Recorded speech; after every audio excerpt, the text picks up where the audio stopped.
Yes दोस्तों, आज हम स्टार्ट करते हैं थ्योरम नंबर 19। राइट। थ्योरम क्या कहती है वो सुनिएगा। सबसे पहले तो आप थ्योरम को पढ़िए और इसमें जो लिखा है, if a line is drawn parallel to one side of a triangle intersecting the other two sides of the triangle, then it divides the two sides in the same ratio. इस चीज को समझिएगा, इस थ्योरम को समझने की कोशिश कीजिएगा। If a line is drawn parallel to one side of a triangle, ये गिवन है। Intersecting the other two sides of the triangle, ये भी गिवन है।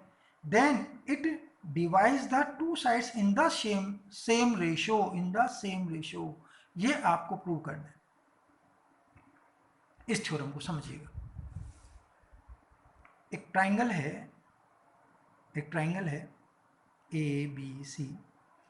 ट्राइंगल की वन साइड सपोज करें बी सी के पैरेलल एक लाइन ड्रॉ की जाती है और ये जो लाइन है वो डी और ई पॉइंट पर कट करती है।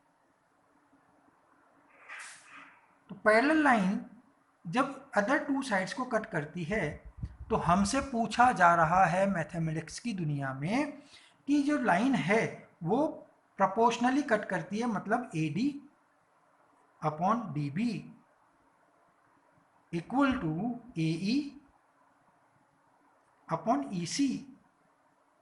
ये आपसे पूछा जा रहा है कि ये प्रोपोर्शनली होंगे एक दूसरे के।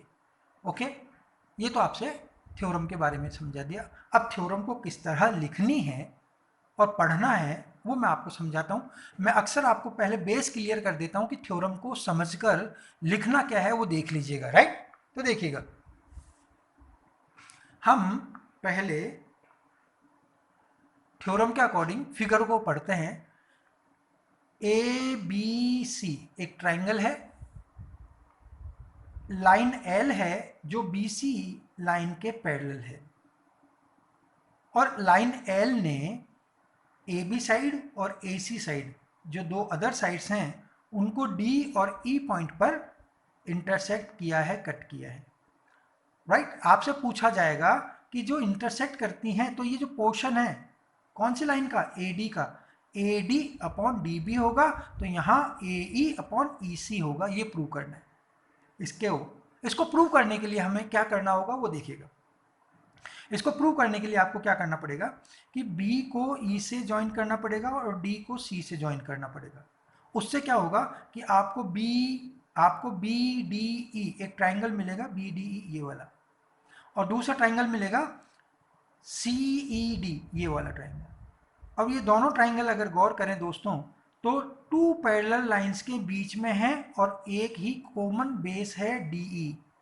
मतलब आपने पढ़ा था 9th क्लास की कुछ थ्योरम्स में कि टू पैरेलल लाइन के बीच में एक ही बेस पर अगर two and more than two triangles बनाए जाएं तो इन ट्राइंगल्स का एरिया इक्वल होता है। ये आपने कहीं पढ़ा था, ये थ्योरम आपको पता होनी चाहिए। अब आप आइएगा,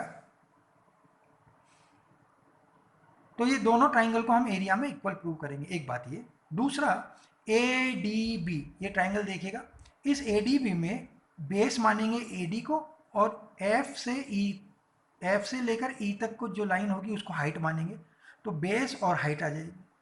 इसी का एरिया निकालने का तरीका है, इसी ट्राइंगल का ए डी ई का एरिया कैसे निकालेंगे, ए ई को बेस मानेंगे और डी जी को परपेंडिकुलर मीन्स हाइट मानेंगे। और फार्मूला क्या होता है ट्राइंगल का, ट्राइंगल का फार्मूला दोस्तों area of the triangle equal to half base into height. ये याद कीजिएगा, ये लर्न करना है। ओके, अब देखिएगा आप क्या करेंगे, ये दोनों ट्राइंगल एरिया में इक्वल है और ऊपर वाला ट्राइंगल ए डी ई ये ट्राइंगल एरिया, इस खुद जो ट्राइंगल है वो खुद के ही एरिया के इक्वल होता है, ये आप मानते हैं। ये बेसिक कॉन्सेप्ट क्लियर हो गया। अब करना क्या है आपको, लिखते वक्त और थ्योरम को समझाते वक्त मैं आपको बता दूंगा।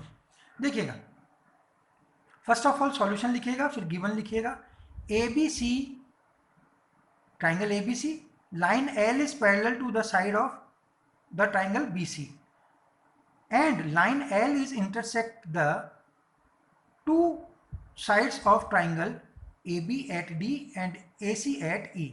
Therefore DE parallel to BC। इस फिगर से देख लें, ABC एक ट्राइंगल है, लाइन L पैरेलल है BC के, और लाइन L ने AB लाइन को D पर और AC लाइन को E पर इंटरसेक्ट किया है। टू प्रूव, आपको प्रूव क्या करना है, the line L divides the two sides AB and AC in the same ratio, means AD ratio BD proportionally to AE ratio EC। या तो ये लिखें, या AD upon DB equal to AE upon EC। अब diagram में देखें, AD upon DB equal to AE upon EC, ये proportionally होंगी। अब आइएगा कंस्ट्रक्शन में। कंस्ट्रक्शन में क्या करना है, draw two perpendiculars, DG perpendicular to AC, EF perpendicular to AB from D and point E. Second, join B to E and C to D according to figure। ये construction है। अगर आप देखना चाहें डायग्राम को तो एक बार फिर देखिएगा।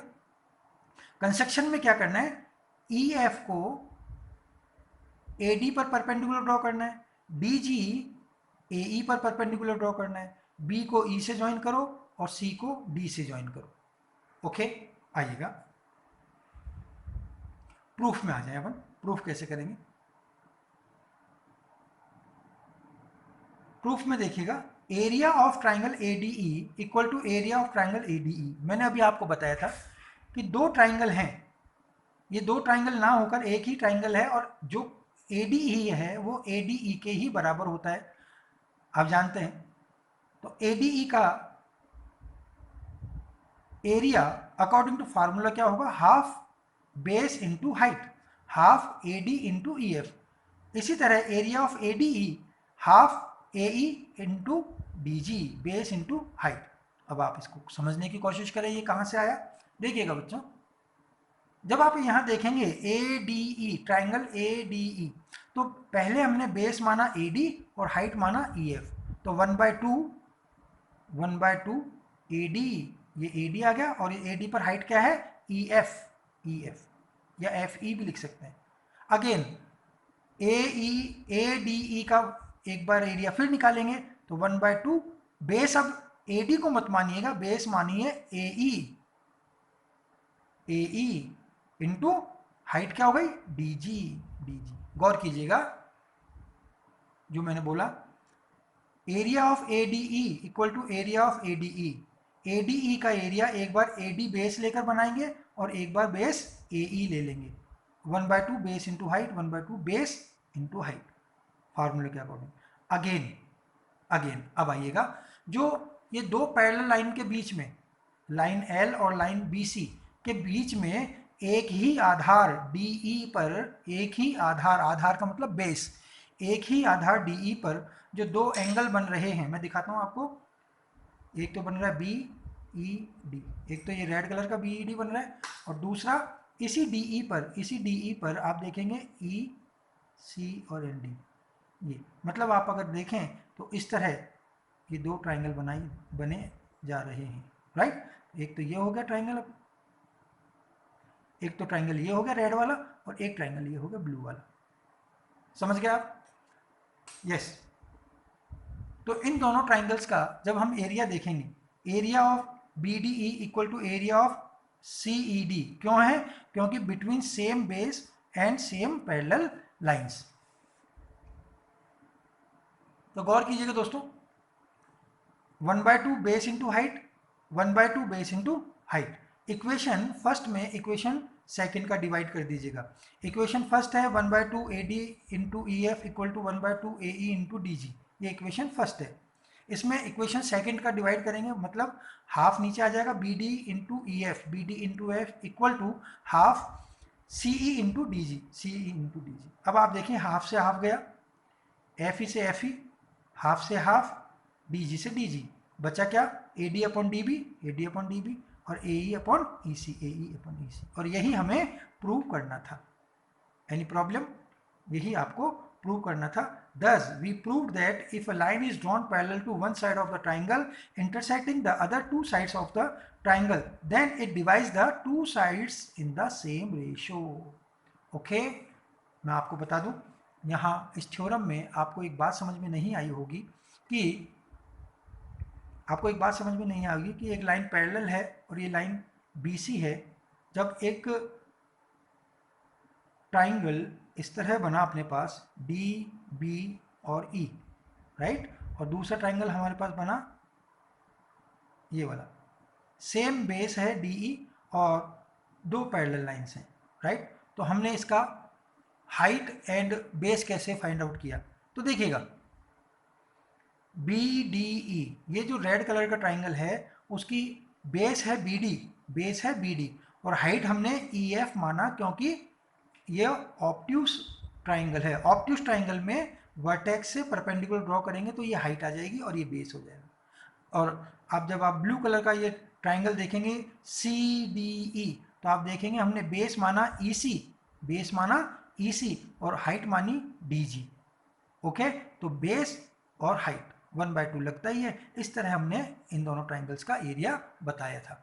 ये थ्योरम आपको समझ में आ गई होगी। दोस्तों नहीं भी आई हो तो आप इस थ्योरम को रिपीट करें, दोबारा से देखें, एक बार, दो बार, तीन बार, बिकॉज ये टॉपिक बहुत टिपिकल टॉपिक है अपने आप में, थ्योरम्स को समझाना, और उतना ही टिपिकल है थ्योरम को समझना।